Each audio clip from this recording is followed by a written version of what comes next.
Well, with the struggling economy, businesses are looking for ways to save money, but many don't think about a long-term investment that can have great returns. Tonight, as we help you to be fit for life, we look at corporate fitness and how it can help boost business now and into the future. Back with us is the fitness nomad, John Ashworth. Great to see you.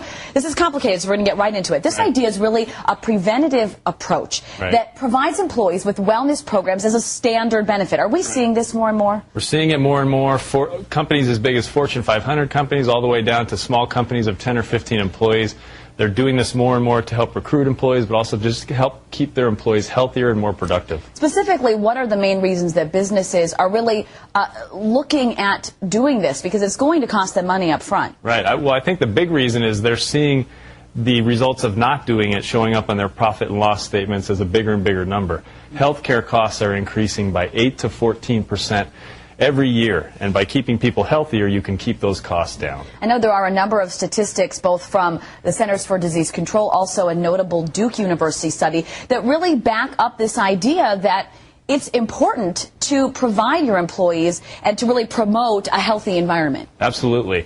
In the Duke University study, if we can put the graphic up so I can see the numbers, they found only 15% of people are regularly engaged in vigorous physical activity, and 60% don't exercise.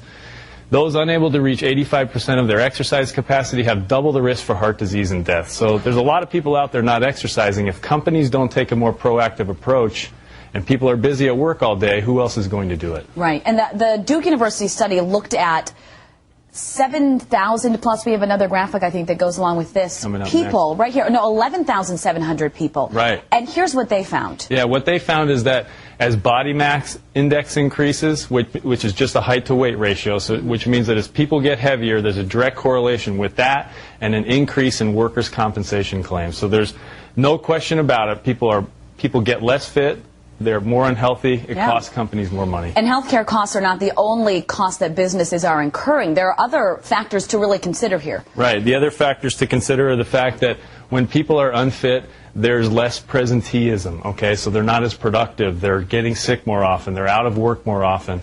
They're just not as engaged in their day as they are when they are more fit. We're running out of time, but I know that there are a lot of options for people, and we want to just let you know that if you want to read John's full article, it's about 5 pages long, but there's a lot of information in there on corporate fitness. You can log on to our web channel, NBC15.com, and click on news links. And if you notice this little thing down here, John is bringing a random thing every day, and this is one thing, just kind of a fun little tidbit here. We got the kettle.